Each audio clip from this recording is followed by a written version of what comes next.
사실상 우리가 어떤 종류의 삶을 살아왔느냐에 따라서 인생의 마지막 남길 말이 달라지게 됩니다. 미국이 가장 자랑스러워하는 인물 중에 하나가 스티브 잡스이죠. 이 사람은 전 세계 미디어의 혁명을 가져왔다고 할 정도로 큰 업적을 남겼던 인물입니다. 그는 세계 1위 기업인 애플의 공동 창시자였고 디즈니 애니메이션의 선두주자라고 하는 픽사의 창업자이기도 했습니다. 그랬던 그가 2011년 8월 24일 자신의 CEO직을 사임한다는 발표를 했습니다. 아이러니한 것은 스티브 잡스가 잡을 그만두겠다는 것입니다. 그가 사임하겠다는 뉴스만으로 애플사의 주가가 5%나 폭락했다고 합니다마는 정작 사임을 하면서가 남겼던 말은 의외로 담담했습니다. 와야 할 그날이 왔기 때문이다. Unfortunately, that day has come. 나는 원치 않았지만 그날이 왔기 때문이다. 그런 말을 했습니다. 아신 대로 그는 8년째 췌장암을 앓아왔습니다. 그리고 이 사임을 발표하고 나서 정확하게 6주 뒤에 56세의 나이로 세상을 떠나고 말았습니다. 그가 마지막 남긴 말에 대해서 여러 가지 설이 있습니다만은 여러 유튜브에서 이것을 소개하기도 했습니다만은 정확한 것은 침상에서 그의 임종을 지켜본 가족들이 전한 말입니다. 딱 두 마디였다고 하죠. 오 와우. 이것은 감탄사할 수도 있겠지만 어떤 것을 본 충격에 대한 반응으로 볼 수도 있을 것입니다. 여러분, 누구에게나 와야 할 그날은 반드시 옵니다. 그때 자신의 인생을 어떻게 평가할 것인가가 중요한 것입니다. 어떤 분들은 살아온 날을 후회하기도 하고 어떤 분들은 남긴 것이 없다고 허무하게 생각하기도 할 것입니다. 어떤 분들은 좀 더 잘 살았더라면, 좀 더 사랑했더라면 하며 못다한 삶을 아쉬워하는 분도 계실 것이고, 심지어 어떤 분들은 성공적인 삶을 살아노라고 자랑스럽게 인생을 고백하기도 할 것입니다. 여러분의 케이스는 어떤 경우인지 모르겠습니다. 성공인가요? 실패인가요? 후회스러운가요? 자랑스러운가요? 사실상 우리 인생의 성공과 실패를 결정하는 기준은 우리 인간이 아닙니다. 하나님이죠. 그분이 우리 인생의 시작자이시면서 동시에 최후 평가자이시기 때문에 그분이 인정해야 성공인 것입니다. 아무리 사람들이 환호를 치고 박수를 보내주어도 하나님의 기준에서 벗어났다면 그 인생은 실격입니다. 그러나 사람들에게는 미약하고 보잘것없어 보여도 하나님이 잘했다 그러시면 성공적인 삶을 산 것입니다. 그러므로 중요한 것은 하나님 안에서 최선을 다하는 것이죠. 사실 우리에게 주어진 시간이나 저녁이라고 하는 것은 다릅니다. 그러므로 일률적으로 인생을 평가할 수는 없습니다. 그럴지라도 자신에게 주어진 역량 안에서 최선을 다할 때 하나님 그것을 기뻐하시고 그 결과 우리의 삶 자체가 하나님 목적 위에 쓰임받게 되는 것입니다. 마태복음 25장에 보시면은 예수님께서 친히 말씀해 주신 유명한 달란트 비유가 나오죠. 주인이 먼 곳으로 여행을 가면서 종들을 불러다가 한 사람에게는 5달란트를 맡기고 또 한 사람에게는 2달란트, 또 한 사람에게는 1달란트를 맡기고 떠났습니다. 여행에서 돌아온 그 주인이 정산을 하는데 5달란트 받았던 자는 5개를 남겨왔고 2달란트 받았던 종은 2달란트를 남겨왔습니다. 그랬는데 1달란트 받은 자는 달랑 1달란트만 들고 왔습니다. 그리고 이렇게 말을 합니다. 주인이여, 당신은 굳은 사람이라 심지 않은 데서 거두고 해치지 않은 데서, 즉 씨를 흩어뿌리지 않는 데서 모으는 줄 알았으므로 당신의 달란트를 땅에 숨겨 놓았노라. 여러분, 이것이 정당한 변명 같습니까? 심지 않고 어떻게 거두며 씨를 뿌리지 않고 어떻게 소산을 모을 수가 있겠어요? 이건 논리도 맞지 않고 상식에도 벗어나는 변명인 것입니다. 그때 주인이 뭐라고 했나요? 악하고 게으른 종아, you wicked and lazy servant. 여기서 게으르다고 표현한 것은 이해가 됩니다. 아무것도 하지 않았기 때문에. 그런데 악하다고 하는 것은 좀 생각해 봐야 돼요. 왜 이 종의 행위를 악하다고 했을까요? 이 종의 행위 속에는 의도적인 측면이 있기 때문에 그런 것입니다. 만일 이것이 자신의 비즈니스였더라면 그렇게 했겠어요? 철저하게 모든 심리를 기울여서 했을 것입니다. 그런데 어차피 주인에게 돌아갈 이윤이니까 내가 굳이 관심을 다 쏟아 일할 필요가 있겠느냐, 이런 멘탈리티로 일을 했기 때문에 악하다고 말한 것입니다. 교회 사역을 이와 같은 모습으로 해서 되겠습니까? 내일이 아니니까 적당히 하자. 우리 흔히 말하는 것처럼 처삼촌묘에 벌초하듯이 남의 일 하듯 대충 한다면 이걸 하나님이 기뻐하시겠습니까? 감사하게도 저에게는 그런 분이 계시지 않아서 참 감사합니다만은 이와 같은 모습으로 일하는 일꾼은 하나님이 받아주시지 않습니다. 누가 전심을 다해 봉사하는지 아십니까? 교회 사역을 자신의 일로 여기는 사람이죠. 그런 사람은 물품 하나를 써도 더 아낍니다. 하나님 것이니까. 누가 선교사로 헌신하는지 아십니까? 하나님의 눈물이 나의 눈물이 되고 하나님 나라 비전이 나의 사명이 되는 자, 이런 자가 선교에 헌신하는 것입니다. 이러한 사람은 자신의 주어진 역할이 크건 작건 전심을 다해 섬기기 때문에 하나님 영광 위에 쓰임받는 것이죠. 여러분과 제 인생도 마찬가지입니다. 나의 인생이 나의 것이 아니라 하나님께서 주신 것이기 때문에 더 최선을 다해야 되는 것입니다. 나의 시간, 나의 재능, 나의 물질 땅에 묻어두고 사장시킨다면 하나님의 뜻을 어기는 것입니다. 하나님 목적을 위해 다 쏟아부을 때 그때 하나님께서 우리 삶을 통해 최상의 열매를 맺게 하시고 하나님 목적 위에 쓰임받게 하시는 것입니다. 1975년도에 발간된 유명한 책이 한 권 있습니다. 지미 카터가 썼던 책인데요. 책 제목이 Why Not the Best라는 책. 왜 최선을 다하지 않았는가라는 제목의 책입니다. 이 책은 그 당시 남부 조지아 출신의 무명 정치인에 불과했던 지미 카터가 자신을 미국인에게 알리기 위해 쓴 책이죠. 그 책 속에는 그의 가치관과 삶의 철학이 담겨져 있습니다마는 이분이 미 해군 사관학교를 졸업을 하고 보직을 받기 위해 잡 인터뷰를 할 때 그 당시 해군 제독이었던 하이만 릭 오버가 그의 학교 기록을 보며 질문했습니다. Did you do your best? 당신의 최선을 다했는가? 그때 처음에는 yes sir 했어요. 왜냐하면 상위 10% 안에 들어가는 졸업을 했기 때문에. 그러나 그는 그 다음 순간 대답을 수정합니다. No sir, I didn't always do my best. 항상 최선을 다한 것은 아니었습니다. 그때 릭 오브 제독이 던졌던 마지막 질문이 카트의 남은 생애에 가장 큰 영향을 끼쳤다고 회고를 하고 있습니다. 그 질문이 뭔지 아십니까? Why not? 왜 최선을 다하지 않았는가? 하나님이 주신 다할 수 있는 역량이 있었는데 이것을 다하지 못한 것에 대한 질책의 질문을 던진 것입니다. 그때부터 카터는 무슨 일을 하든지 최선을 다하고 Why not the best가 그의 일평생 좌우명이 되었다고 합니다. 그 결과 조지아 플레인이라는 시골에서 땅콩 농사를 짓던 그가 미국의 39대 대통령에 당선되지 않았습니까? 이번 하나님은 우리 삶을 최선을 다해 살기를 원하십니다. 나에게 주어진 역량을 최대한 발휘해서 하나님의 영광이 되기를 원하세요. 우리 인생은 한 번밖에 살지 못할 인생입니다. 그럴지라도 하나님이 주신 것이기 때문에 하나님이 기뻐하실 최선의 삶을 살아가야지 한 번을 살아도 바로 살게 되고 인생을 다 산 후에 하나님 앞에 갔을 때에 잘했다 착하고 충성된 종아 칭찬을 받는 것입니다. 어떻게 하면 한 번밖에 살지 못할 인생을 하나님이 기뻐하실 베스트 라이프로 살아서 하나님께 영광이 될 수 있을지 오늘 같이 봉독한 본문을 중심으로 이것을 함께 정리해 보려고 합니다. 오늘 같이 그 본문에 보시면 다윗이 자신의 생을 마감하면서 남겼던 마지막 고백이 기록되어 있습니다. 사실 이것이 시로 기록이 되어 있기 때문에 어떤 성경학자들은 오늘 본문이 22장의 연장선이 아닌가 그렇게 해석하기도 합니다. 그러나 저는 그게 동의하지 않는데요. 왜냐하면 원래 본문의 말씀은 다윗의 일생을 요약하는 말씀이고 한 걸음 더 나아가서 장차 이루어질 더 큰 차원의 비전을 적고 있는 것이기 때문에 22장의 연장은 아닌 것입니다. 조금 더 설명을 드리자면 오늘 본문에는 장차 다윗의 후손으로 오실 메시아에 대한 예언적 말씀이 기록되어 있습니다. 그래서 많은 성경학자들은 이것을 선지적 찬양이라고 부르고 있고 prophetic psalm 혹은 messianic prophecy, 메시아 예언이다 그렇게 지칭을 하고 있습니다. 1절 말씀 보시면 이는 다윗의 마지막 말이라 이새의 아들 다윗이 말하며 높이 세워진 자 야곱의 하나님께로부터 기름 부음 받은 자 이스라엘의 노래 잘하는 자가 말하노라. 여기서 다윗은 자신을 이새의 아들로 부르고 있죠.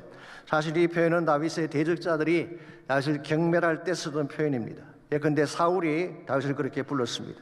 혹은 다윗의恩공을 무시했던 나발 같은 사람이 그렇게 지칭했고 지난번 다루었던 반란했던 그 세바 같은 자가 다윗을 그렇게 지칭했습니다. 그런데 오늘 본문에서 다윗은 자기 자신을 그렇게 부르고 있죠.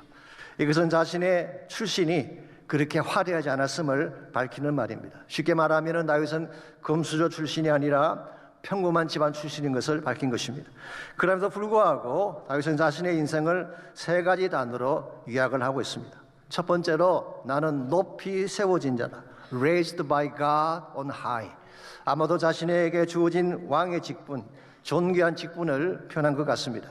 두 번째로 나는 기름 부음 받은 자이다. Anointed by God. 성령으로 기름 부음 받고 남다른 지혜와 영성을 가졌던 사실을 설명한 것입니다. 세 번째로 노래하는 자, Sweet Psalmist.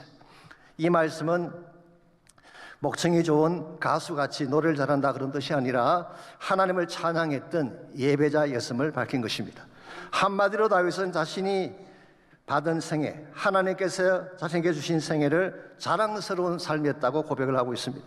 하나님에 의해 들림받고 남다른 지혜와 능력으로 하나님을 섬겼고 무엇보다 하나님을 찬양하며 살았던 다윗의 삶, 이보다 더 아름답고 더 존귀한 인생이 어디 있겠습니까? 실제로 다윗이 남겼던 삶의 열매는 이스라엘 역사상 가장 위대하고 존귀했습니다. 한 걸음 더 나아가서 하나님 나라의 비전을 세우는 기초가 다윗의 인생이 되었죠. 요즘 우리가 생명의 삶을 가지고 큐티를 하는데요, 열왕기상을 묵상하고 있지 않습니까? 거기 보게 되면 이스라엘의 역대 왕을 평가할 때 기준이 무엇이었나요? 다윗입니다. 다윗과 같았더라 그러면 그 왕은 성공한 왕이에요. 그런데 다윗과 같지 않았더라 그러면은 실패한 왕이 되는 것입니다.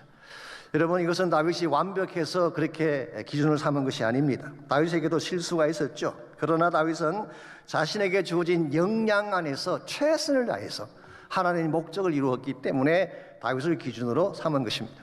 오늘과 제 삶도 마찬가지입니다. 완벽하지는 않지만 우리에게 주어진 삶의 최선을 다함으로 하나님을 기쁘시게 해야지, 그래 우리 인생이 성공적인 인생이 되고 베스트 라이프가 되는 것입니다. 어떻게 하면 여러분과 제가 다윗처럼 하나님이 인정해 주시는 최선의 삶을 삶으로써 하나님께 영광을 돌릴 수 있을지, 오늘 본문에 소개된 다윗의 고백을 통해서 최선의 삶을 사는 세 가지 비결을 함께 정리해 보려고 합니다. 첫 번째로, 하나님이 인정하시는 베스트 라이프를 살아가려면 축복된 언어가 필요합니다. 내 입술에 건강하고 밝은 언어가 있어야지 우리 삶을 아름답게 만들어갈 수가 있는 것입니다. 2절 말씀 보시기 바랍니다. 다윗은 그의 혀에 무엇을 담고 살았다고 했는지, 여호와의 영이 나를 통하여 말씀하시며 그의 말씀이 내 혀에 있도다. 옛날 번역인 개역 한글에서는 여호와의 영이 나를 빙자하여 말씀하시며 그렇게 번역해 놓았어요. 이것은 소위 말하는 성령의 영감받은 상태를 가장 잘 보여주는 본문 중에 하나라고 할 수가 있습니다. 성령의 제자들이 성경을 기록할 때 자기 마음대로 쓴 것이 아닙니다. 성령이 주시는 감동을 따라 기록한 것이죠. 이와 같이 성령의 감동을 통해 하나님 말씀을 기록하는 것을 신학적 용어로 영감이라 그러죠. Inspiration. 더 정확하게 표현하면 Inspired by the Holy Spirit. 성령에 의해 감동받은, 디모데후서 3장 7절 말씀에 하면 God breathed. 하나님이 입김을 불어넣어 주시는 것, 이걸 영감이라고 하는 것입니다. 하나님의 입김을 성령을 통해 불어넣어서 기록한 것이 성경책이기 때문에 모든 성경은 하나님 말씀이고 절대적 권위를 갖게 되는 것입니다. 그러므로 성경을 이해하려면 뭐가 필요할까요? 우리에게도 영감이 필요한 것입니다. 인스피레이션을 받지 아니하면 성경을 정확하게 해석할 수가 없는 거예요. 그래서 제가 오래전에 신학교에서 설교와 강의를 할 때 자주 학생들에게 물었던 질문이 있습니다.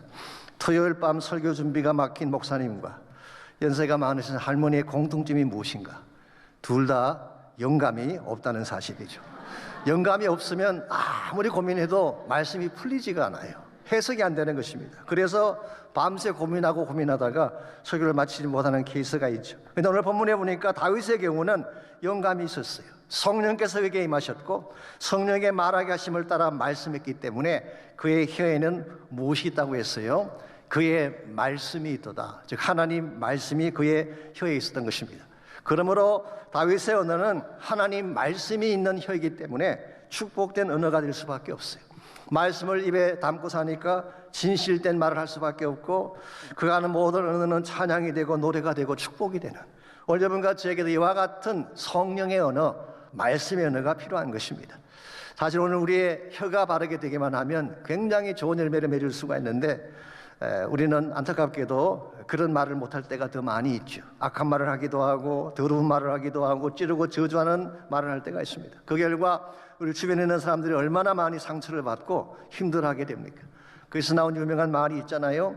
역사가 시작한 이래 칼이나 총에 맞아 죽은 사람보다 혀끝에 맞아 죽은 사람이 더 많다고. 이 말이 주는 파괴력이 더 심각하다는 거예요. 이런 면에서 우리는 참 정제되고 축복된 바른 언어를 써야 되는데 실제로는 이것이 쉽지가 않습니다. 바른 말을 해야 되는데 그게 잘 안 돼요. 근본 이유가 어디 있을까요? 우리 안에 악한 것이 있기 때문에 그런 것입니다. 내 심령 가운데 악한 것이 담겨져 있는데 어떻게 나의 입술을 통해서 선한 것이 나올 수가 있겠어요? 이건 저의 말이 아니라 예수님께서 직접 하신 말씀입니다. 마태복음 15장에서 입에서 나오는 것은 마음에서 나오나니 이것이야말로 사람을 더럽게 하는 것입니다. 내 마음속에 악한 것이 있으면 악한 것이 나오는 거예요. 내 안에 더러운 것이 있으면 더러운 것이 나오는 것입니다. 내 안에 어둠이 꽉 차 있으면 어두운 말이 다 터져 나올 수밖에 없는 것이죠. 그러므로 나의 랭귀지, 입술의 혀를 바꾸려고 하면은 뭐가 바뀌어야 될까요?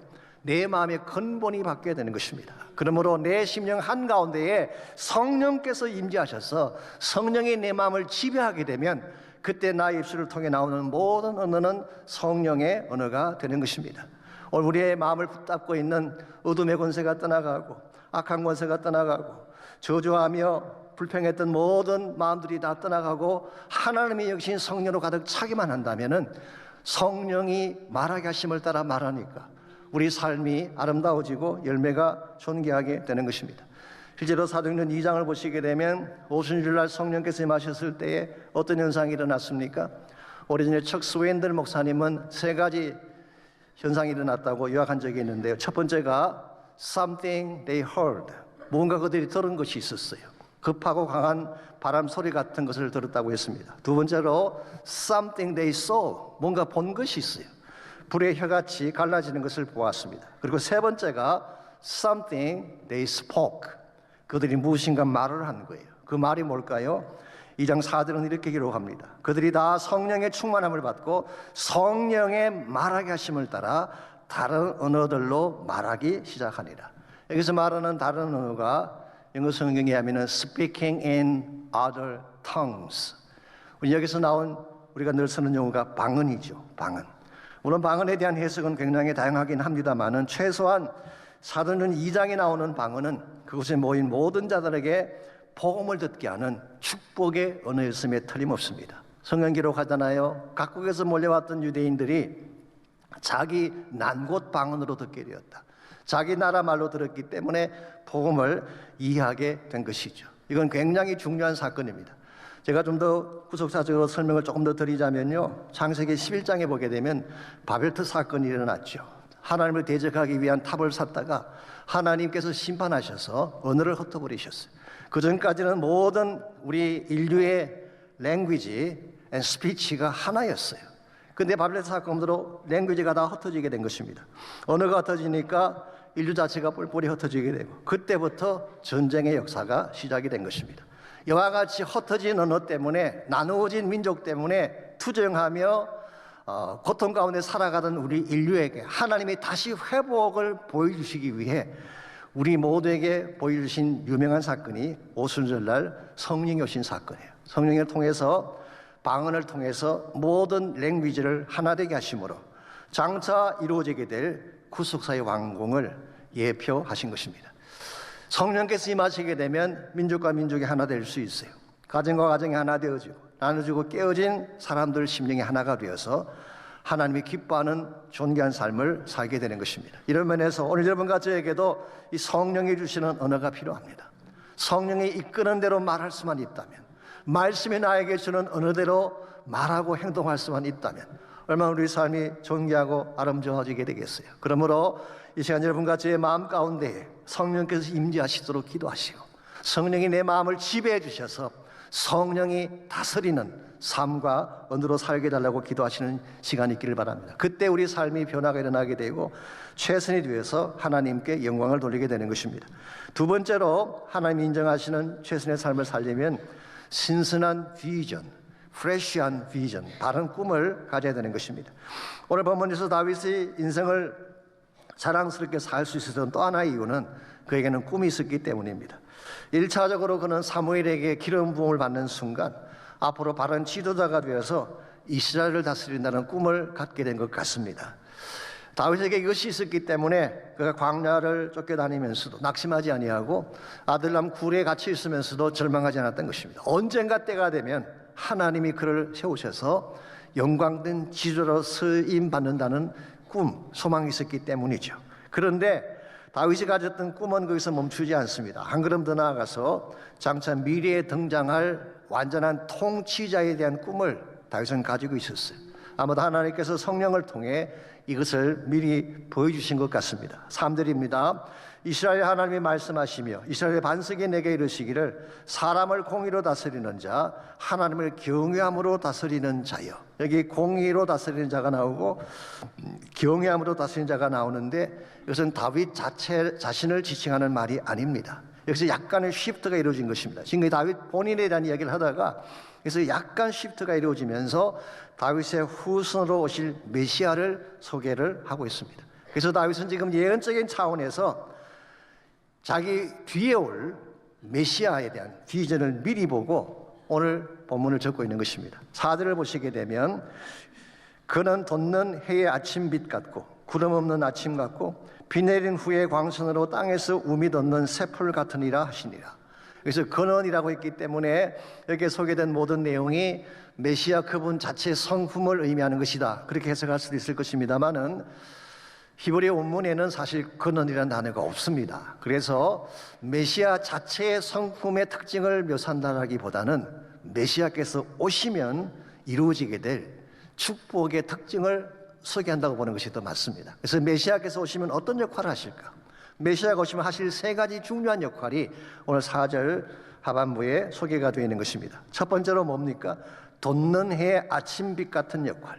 영어 성경 보시면 The first light of daybreak.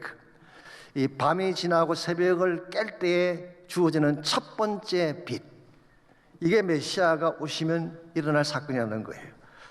예수님께서 오시게 되면은 밤이 떠나가게 됩니다. 그리고 저주와 고통의 시간이 끝나고 데이브레이크, 새벽이 찾아오는 이게 메시아께서 오시면 첫 번째 일입니다. 두 번째는 구름 없는 아침이 된다. Morning without cloud.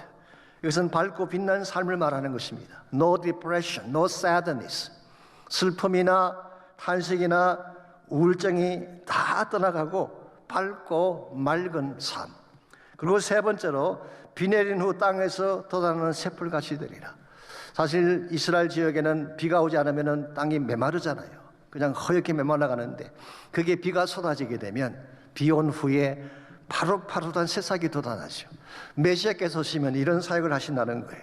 예수님께서 오시게 되면 오시는 순간 밤의 시간은 떠나가게 되고 우리의 삶은 어두움과 탄식이 없는 밝고 빛난 삶이 주어지게 되고 우리의 삶은 마치 비 내린 후에 새싹처럼 푸르고 푸른 삶이 되어서 하나님의 영광이 될 것을 소개하고 있는 것입니다. 다윗은 이 꿈을 가지고 있었어요. 물론 자기 당대에 이 꿈의 실현을 보지는 못했지만 다윗의 마음속에는 이와 같은 삶의 디렉션을 가지고 있었기 때문에 그는 하나님께 쓰임받는 것이 가능했던 것입니다. 그래서 다윗은 자기도 이런 통치자가 되기를 원했고 결과적으로 그의 후손인 예수님을 통해서 이 사건이 성취가 된 것입니다. 여러분과 저에게도 동일한 종류의 꿈이 필요합니다. 단순히 땅에서 잘 먹고 잘 사는 꿈이 아니라 예수님과 같이 이 땅에 빛을 비추는 꿈이죠.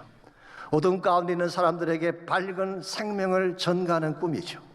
마치 메말라 비틀어진 삶의 심령 가운데에 생기를 심어주고 그들이 다시 푸른 꽃과 같이 피어날 수 있도록 도와주는 삶. 이게 바로 메시아닉 미니스트리이고 여러분과 제가 가져야 될 우리 삶의 방향이며 비전이라고 할 수가 있습니다. 이런 삶을 살아갈 때 이와 같은 프레시한 꿈을 가지고 살아갈 때에 하나님 여러분을 통해 메시아가 하시는 놀라운 일들을 감당케 하시고 결과적으로 가장 아름다운 열매가 있는 삶을 주시는 것입니다.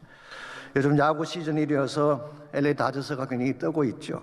오타니 쇼헤이라고 하는 아주 훌륭한 선수 한 명이 들어오면서 굉장히 인기가 지금 높아지고 있습니다만은 오래전에 LA 타임즈에서 이런 제목의 기사 하나가 소개된 적이 있습니다. 진정한 인생의 구원 투수, Real Life Relief라고 하는 제목의 기사가 뜬 적이 있습니다. 이 기사는 팀 벌크라고 하는 구원 투수에 대한 스토리인데요. 이 팀 벌크는 뉴욕 매츠, 뉴욕 양키즈 같은 유명한 메이저리그 팀에서 선수로 뛰었던 사람입니다. 올스타에 뽑히기도 했고요. 평균 자책점이 2.72밖에 안 된대요. 굉장히 성적이 좋은 것입니다. 투수로서. 그랬던 이 사람이 1993년도에 갑자기 은퇴를 선언을 했습니다. 이유가 무엇인가 물었더니 자녀들과 더 많은 시간을 보내기 위해서라. 보통 선수들이 가장 잘하는 18번 대답이 이거죠. 가족과 시간을 더 많이 보내기 위해. 그런데 팀 볼크의 경우는 좀 다른 케이스였습니다. 그게 4명의 자녀가 있었는데요. 이 4명 모두가 다 입양한 아이들이었어요. 2명은 한국에서, 1명은 베트남에서, 또 1명은 과테말라에서 입양한 고아들이었습니다. 더구나 이 4아이는 모든 것이 정상이 아닌 장애자들이었습니다. 이 짐 볼크는 정말 신실한 크리스찬이었습니다만 그는 은퇴를 선포하며 다음과 같은 말을 남겼습니다. 수백만 불의 연봉보다 더 소중한 것이 저 어린 생명들입니다. 저는 더 이상 돈을 위한 구원 투수가 되기보다 생명을 위한 구원 투수가 되기를 원합니다. 생명을 위한 구원 투수, 참 멋지지 않습니까? 여러분 인생을 그렇게 살아야 돼요. 돈 벌기 위해 사는 인생이 아니라 생명을 구원하기 위한 구원 투수가 된다는 것. 이게 진정한 차원의 비저너리의 삶이라고 저는 생각을 합니다.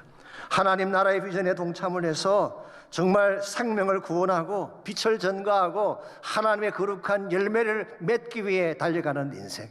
이게 하나님이 쓰시는 인생이고 이 삶을 통해서 하나님의 영광을 받으시는 것입니다. 아까 우리가 FPP 제2기 수료식을 했습니다만 이 수료장을 받는 것으로 끝나서는 안 될 것입니다. 그야말로 여러분 한 분 한 분이 선교적 삶을 살아내야 돼요. 이제부터는 선교적 관점으로 성경을 보시고 선교적 관점으로 사업도 하시고 선교적 관점으로 시간과 돈도 쓸 때 여러분 한 분 한 분이 생명의 구원 투수가 되어서 주님 오시는 그날까지 영광스럽게 쓰임받게 될 줄 믿습니다. 우리의 인생이 이렇게 돼야지 하나님이 기뻐하시는 베스트 라이프가 되는 거예요. 하나님이 인정하시는 베스트 라이프가 되려면 1차적으로는 성령에 이끌려야 돼요. 내 모든 삶이 성령에 사로잡혀서 말을 하건 행동을 하든 성령이 이끄는 대로 살아가는 삶. 두 번째는 바른 비전을 가져야 돼요. 생명을 구원하고 주의 나라 비전을 이루기 위한 우리의 비전이 분명할 때 우리 삶이 베스트가 되어서 쓰임받는 것입니다. 마지막 세 번째로 하나님 인정하시는 최선의 삶을 살려면 성취의 손길, 성취하시는 하나님의 손길이 필요합니다. 우리 인생을 베스트 라이프로 만드는 것은 우리의 힘만으로 안 된다는 뜻입니다. 하나님의 손이 함께 해야 되는 것입니다. 그때 하나님께서 우리가 필요로 하는 모든 구원과 소원을 다 이루어 주십니다. 5절 말씀입니다. 내 집이 하나님 앞이 같지 아니하냐. 하나님이 나와 더불어 영원한 언약을 세우사 만사에 구비하고 견고하게 하셨으니 나의 모든 구원과 나의 모든 소원을 어찌 이루지 아니하시라. 여기서 다윗은 자신의 모든 소원과 모든 구원을 영어 성경 보시면은 all my full salvation and all my desires, 내 모든 소원과 나의 모든 full salvation을 누가 이루신다고 했어요? 하나님이 나와 더불어 언약을 맺으시고 만사에 구비하게 하셔서 나의 구원과 소원을 어찌 이루지 아니하시라. 하나님 여러분과 저의 모든 소원을 성취하시는 분이에요. 우리를 구원하시는데 필요한 모든 것들을 다 이루셔서 완전한 구원이 주어지게 하시는 분이 하나님이에요. 오늘 본문에 보니까 세 가지 차원으로 일을 하셔서 우리의 구원, 우리의 소원을 이루신다고 하셨죠. 첫째는 영원한 언약을 세우심으로. 아마도 사무엘하 7장 12절 13절에 기록된 다윗의 언약을 언급하고 있는 것인지도 모르겠습니다만은 아시죠? 하나님이 나단 선지자를 보내가지고 다윗과 언약을 체결하시잖아요. 그때 이렇게 말씀하셨어. 내 몸에서 날 내 씨를 통해서 왕국을 세우리라. 이 왕국은 견고하고 영원한 왕국이 될 것이다 말씀하셨죠. 거기서 하나님께서 말씀하신 내 몸에서 날 내 씨가 누구를 지칭하는 것일까요? 솔로몬? 아닙니다. 솔로몬은 화려한 왕은 되었지만 그가 죽은 후에 나라가 깨어졌어요. 영원한 왕국을 이루지 못했어요. 그러므로 사무엘하 7장 12절 13절에서 약속한 언약의 실제 주인공은 예수 그리스도입니다. 그래서 예수님을 통해 이룩하게 될 하나님 나라 언약, 구원의 언약이고 피의 언약을 의미하는 것입니다. 두 번째로 만사에 구비할 것이다. 이 말은 모든 필요한 것을 다 준비해서 공급하신다 그런 뜻이에요. 그리고 세 번째로 견고하게 하신다. 이와 같이 하나님께서 만드신 구원의 사건, 하나님 나라의 사건은 누구도 건드릴 수 없도록, 누구도 흔들거나 빼앗아가지 못하도록 하나님이 견고하게 보호하신다 그런 뜻이에요. 자, 이와 같이 하나님께서 하나님께서 자신의 약속에 근거해서 그리고 모든 것을 다 준비하신 후에 우리 삶을 견고하게 붙들어 주신다면 우리를 흔들 사건이나 대상이 어디 있겠어요? 우리의 모든 구원과 우리 모든 소원은 성취될 수밖에 없는 것입니다. 그러므로 우리 인생의 진정한 성취자는 하나님이에요. 나의 힘만으로 절대로 인생의 성취를 이룰 수가 없습니다. 나의 노력이나 나의 두뇌나 내가 가진 기술만으로 절대로 인생의 성공자가 될 수 없어. 하나님이 내 인생의 주인이 되면, 하나님이 작정하셔서 나를 축복해 주시면, 그럼 우리 인생은 견고한 인생이 되고 완성되고 성취된 인생이 되어서 주의 영광을 위해 쓰임받게 되는 것입니다.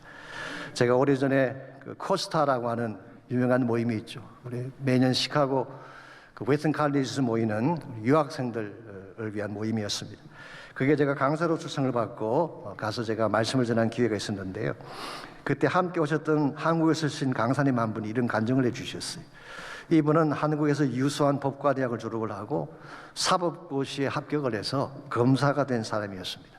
근데 이분은 검사직을 사임을 하고 미국에 유학을 왔어요. 그리고 코넬 대학교 법과대학에 들어가서 박사학위를 마치고 다시 한국에 나와서 한 국립대학교에서 법과대 교수를 하고 있는 그런 분이에요.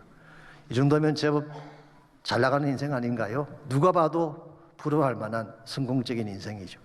근데 이분이 자신의 이 성공에 대한 이유를 이렇게 재밌게 설명해 주셨어. 내가 어떻게 이 자리까지 오게 됐는가, 성공하게 된 그 이유를 설명해 주시는데 이런 내용입니다.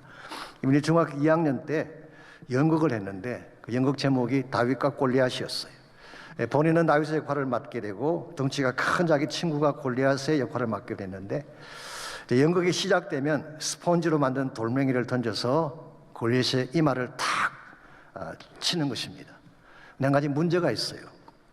이분은 운동신경이 전혀 없는 사람, 하여튼 스포츠라고는 아무것도 하는 것이 없는 사람. 그래서 아무리 연습을 많이 해도 돌멩이가 똑바로 가지는 않는 것입니다. 그래서 고민을 하다가 연극이 시작하기 직전에 자기 친구 골리앗을 찾아가서 부탁을 했습니다. 내가 아무리 연습을 해도 안 되니 한 가지 부탁을 하자. 내가 볼을 던지면 어디로 던지든 상관하지 않고 무조건 넘어져라. 너 쪽으로 오든 오지 않든 상관하지 말고 무조건 넘어져라. 관중들은 멀리서 보니까 잘 알아차리지 못할 거야. 그렇게 약속을 하고 연극의 막이 시작됐습니다. 이제 자기 순서가 와서 돌을 돌려서 던졌는데요. 놀랍게도 정확하게 골리앗의 이마에 가서 딱 맞는 것입니다. 이 신기한 일이 아닐 수가 없어요. 그 순간 이분이 크게 깨달은 것이 하나 있었다고 이야기했어요. 자신은 지금까지 성경을 볼 때마다 다윗이 평소에 물맷돌 던지는 연습을 많이 했기 때문에 골리앗을 맞춘 것이다, 그렇게 본인도 생각을 했고 그렇게 설교하시는 말씀도 많이 들었는데 그 연극에서 이걸 체험하는 순간 그게 아니라는 깨달음이 왔다는 것입니다. 하나님이 작정하시면 누가 던져도 맞출 수 있다는 사실. 다윗이기 때문이 아니라 자기가 공부를 열심히 하고 준비를 많이 했기 때문에 사법고시에 패스하고 높은 위치까지 올라간 것이 아니라 하나님이 작정하시면 누구나 골리앗의 이마를 명중시킬 수 있다는 거예요. 그래서 그분이 내린 결론은 이것입니다. 성공의 성취는 하나님 손에 달려있다. 나의 노력도 필요하긴 하지만 환경이나 운명도 필요하긴 하겠지만 궁극적으로 내 성공의 근본 이유는 이 모든 것을 성취하시는 하나님 손에 달려있다. 믿습니까? 믿는다면 이제부터 여러분 자신을 의지하지 마십시오. 세상을 붙들지 마시고 하나님의 견고한 손을 붙들고 사시기를 바랍니다. 그 손이 능력의 손입니다. 그 손이 기적의 손이고 그 손이 치유의 손이고 그 손이 죽은 자를 살리는 생명의 손입니다. 여러분이 아무리 연약하고 미약할지라도 아무리 무능력할지라도 이 능력의 손을 붙잡고 기도하게 되면 불가능이 가능으로 바뀔 줄 믿습니다. 능치 못할 일이 없으신 하나님이 나를 도와주실 것이기 때문에 중요한 것은 하나님이에요. 하나님이 나의 편이 되어주시기만 한다면은, 하나님이 나를 도와주시기만 한다면은, 하나님이 작정하시기만 한다면은 어떠한 골리앗의 이마도 명중시킬 수가 있고 어떠한 삶의 계획도 성취할 수가 있고 하나님 영광으로 쓰임받게 되는 것입니다.